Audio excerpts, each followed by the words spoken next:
భక్త అని వస్తుంది. ఇప్పుడు కొంతమంది చూస్తుంటాం మనం, పదవుల్లో ఉంటారు వాళ్ళు, ఎమ్మెల్యేగా ఎంపీలుగా ఉంటారు.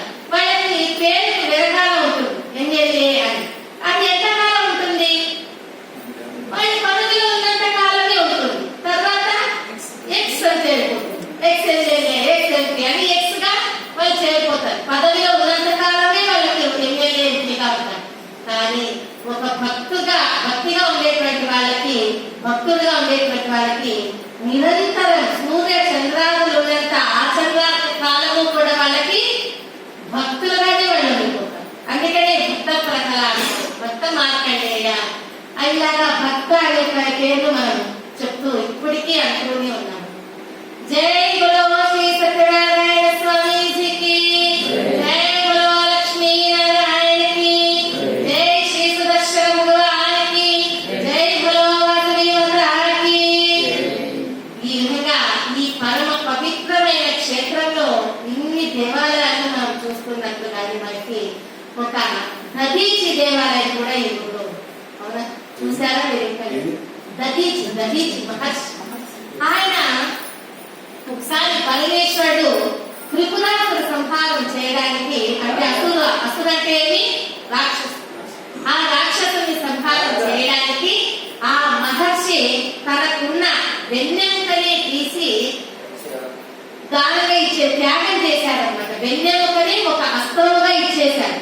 అందుకని ఆ వెన్నెముకను తీసుకుని ఆ పరమేశ్వరుడు విజయం సాధించినారు కనుక ఆ దధీచి మహర్షికి అంత విశిష్టత. ఇక్కడ దేవాలయం కూడా ఉంది. అందుకనే దధీచి మహర్షి త్యాగం చేసిన స్థలం కూడా ఈ నైమిషారణ్యం. ఇందాక మనం చెప్పుకున్నాం కదా, ఏమని? బ్రహ్మదేవుని యొక్క మనోమయ చక్రము పడి తీర్థంగా ఉద్భవించి ఆ చక్రము నిమిషమైంది కనుకని నైమిషారణ్యం అని. అంతేకాకుండా అక్కడ ఆ నారాయణుడు, సుదర్శన నారాయణుడు కూడా అక్కడ అవతరించాలని. అలాగే వ్యాస భగవానుడు ఇన్ని పురాణాలను ఇక్కడ రచించి కావ్యాలు చేశారు కనుకనే వ్యాస భగవానుడు ఇక్కడ ఉన్నారు కనుకనే అది కూడా ఒక విశిష్టం. అంతేకాకుండా దధీచి మహర్షి యొక్క తన వెన్నెముకను త్యాగం చేశాక పుణ్యభూమి ఇది. అంతేకాదు ఇక్కడ మనము రుద్ర వైవర్త అంటాం కదా, బ్రహ్మ వైవర్త, విష్ణు వైవర్త, రుద్ర వైవర్త అని అంటుంటాం కదా. ఇక్కడ రుద్ర కుండలు కూడా ఈ నిమిషాలు అక్కడ గుప్తంగా లోపల పరమేశ్వరుడు గుప్తంగా ఆ రుద్ర కుండలో ఉన్నారు కనుకనే మనం అక్కడికి వెళ్ళాక, ఇప్పుడు సామాన్యంగా మిగతా స్థలాల్లో మనం చూస్తుంటాం, ఏదైనా పత్రి అక్కడ వేసాము అంటే ఒక ఆకు ఏదైనా వేసామంటే ఆకు ఏమవుతుందమ్మా? తేలుతుందా, మునిగిపోతుందా? తేలుతుంది. కానీ ఇక్కడ మాత్రం ఆ రుద్రకొండలో కింద పరమేశ్వరుడు ఉన్నాడు కనుక ఆ బిల్వ పత్రిని ఆ 3 దళములు అంటే సత్వగుణము, రజోగుణము, తామసిక గుణములకు ప్రతీకనే ఆ బిల్వ పత్రి. అంతేకాదు మనకి సాత్విక, తామసిక, రజసిక కాకుండా బ్రహ్మ, విష్ణు, మహేశ్వరుల రూపమే ఆ బిల్వపత్రి.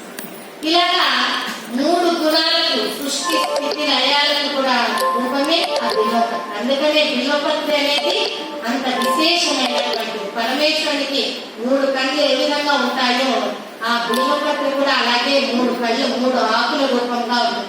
అందుకే చాలా మంది చూడండి ఆ బిల్వపత్రిని ఏం చేస్తారంటే ఒక పెద్దగా ఉన్న ఆకులు తీసుకొని 2 ఒకవైపు ఉండి ఒకటి పైకి ఉంటుంది. అలాగే వాళ్ళు అదే రూపంలో వాళ్ళు ఇలా పెట్టుకుంటారు. ఒక మీద ఇలాగ 2 కళ్ళ మీద 2 ఆకులు, పైన ఒక ఆకు ఇలా పెట్టుకున్నప్పుడు ఏమవుతుంది అంటే మనకు మన దేహంలో సత్వగుణము, రజోగుణము, తమోగుణం ఈ 3 కూడా క్రమబద్ధీకరించేటువంటిదే ఆ బిల్వపత్రి. అంతేకాదు మన దేహంలో ఉన్నటువంటి వాయు, కఫ, పిత్త ఈ 3 కూడా ఒక స్థితిలో ఉంచగలిగేదే ఆ బిల్వపత్రి. అందుకని బిల్వపత్రిని కాసేపు ఇక్కడ ఇలా పెట్టుకుని ధ్యానం కూడా చేస్తూ ఉంటారు మనం. ఇలాగా ఆ రుద్రకుండలో బిల్వపత్రి మనం సమర్పిస్తే పరమేశ్వరునికి అది పైకి తేలదు, లోపలికి తీసుకుంటాడు పరమేశ్వరుడు. అలాగే మనం ఎక్కడైనా వేరే దగ్గర పండ్లు, ఒక జామ పండు, యాపిల్ పండు, కమలా పండు ఏమైనా అనుకోండి, పండ్లు మనం నీళ్ళలో వేస్తే అదేమవుతాయి? గొడవకి మునిగిపోతాయి. కానీ ఇక్కడ ఏమవుతుందంటే ఆ పరమేశ్వరుడికి మనం సమర్పిస్తే ఒకవేళ పరమేశ్వరుడు ఒకటి పుచ్చుకొని ఇంకోటి మనకి పైకి పంపిస్తారు. లేదంటే మన భక్తిని బట్టి భగవంతుడు ఆ పండ్లను మళ్ళీ మన పైకి ప్రసాదంగా ఇస్తాడు. పైకి తేలుతాయి. మళ్ళీ మనం ఎక్కడైతే ఇలాగ పండ్లు వేస్తామో అక్కడ మళ్ళీ మనకి పైకి తేలుతాయన్నమాట పండ్లు. ఆ పండ్లను మళ్ళీ మనం ప్రసాదంగా పుచ్చుకుంటాం. అది ఇక్కడి నైమిషారణ్యంలో గొప్ప విశేషమైనటువంటిది ఆ రుద్ర కుండ అంటాము, లేదా రుద్ర వైవర్త అని కూడా అంటుంటాం. ఇలాంటి ఎన్నో మహత్తులు మనకు కనిపించేటివి, కొన్ని కనిపించకుండా ఉన్నటువంటివి సూక్ష్మ రూపంలో ఎన్నో దాగి ఉన్నటువంటిది విశిష్టమైనటువంటిది ఈ నైమిషారణ్యం. మనం కనిపించే ప్రతి ఒక్క చెట్టు మనం కొంతమంది చూస్తుంటాం, అటు వెళ్తూ ఇటు వెళ్తూ ఏం చేస్తారంటే చెట్లను ఇలా చూసేయడము, ఆకులు గిల్లేయడము, ఆ చెట్ల ఇలా కొమ్మలు గిల్లేయడం ఇలా చేస్తుంటారు. ఎప్పుడు కూడా మనం అలాగా చేయకూడదు. ఎందుకంటే మహర్షులు, గొప్ప గొప్ప త్యాగులు, జ్ఞానులంతా కూడా, గొప్ప సాధు సన్యాసులంతా కూడా ఆ వృక్ష రూపంలో ఉండి తపస్సు చేసుకుంటూ కనుక మనం ఇప్పుడు ఎవరైనా కనిపిస్తారనుకోండి, ఒక జపం చేసే దాంట్లో, ఒక తపస్సు చేసే దాంట్లో వాళ్ళు ఇలా చుట్టూ మూడి ఇలా పెడితే వాళ్ళు కూర్చుంటారు. వాళ్ళకి ఏమవుతుంది? కోపం వస్తుందా కదా? అలాగా వారి యొక్క తపోని, అంటే వారి యొక్క తపస్సును మనము భంగం చేసిన వారము కనుక వారి యొక్క ఆ కోపం ప్రదర్శించడం. ఒక్కొక్కసారి ఏమవుతుందంటే గురువులు, ఒక గురుస్థానంలో ఉన్నటువంటి వారు ఎవరైనా అవతలగాలు చేయడానికి చేస్తే ఒక్కొక్కసారి కోపాన్ని ప్రదర్శించారు. వాళ్ళు కోపాన్ని ప్రదర్శించకపోయినా కూడా ఆ గురు దోషం వీళ్ళకి తగ్గుతుంది.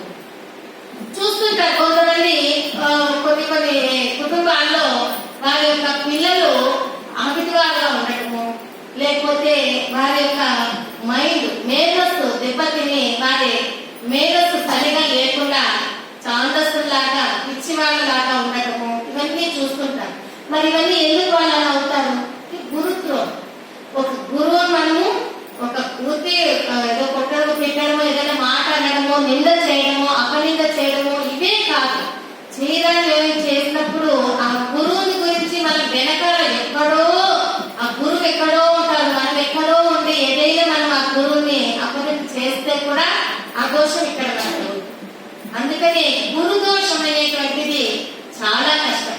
భగవంతుడైనా తొందరగా అనుగ్రహిస్తాడు, కానీ భగవంతుడైనా కనికరిస్తాడు, భగవంతుడైనా మనకి పాపాన్ని కలిగిస్తాడు. కానీ గురు దోషం అనేటువంటిది, గురు నింద చేస్తే ఆ గురువు యొక్క ఆ దోషాన్ని మనము చాలా కష్టం తను తొలగించుకోవాలంటే ఇలాంటి తీర్థయాత్రలు, పుణ్యక్షేత్రాలు ఎన్నో చేస్తేనే మనము ఆ గురువు యొక్క అనుగ్రహాన్ని కాపాడుకునేవాడు. జై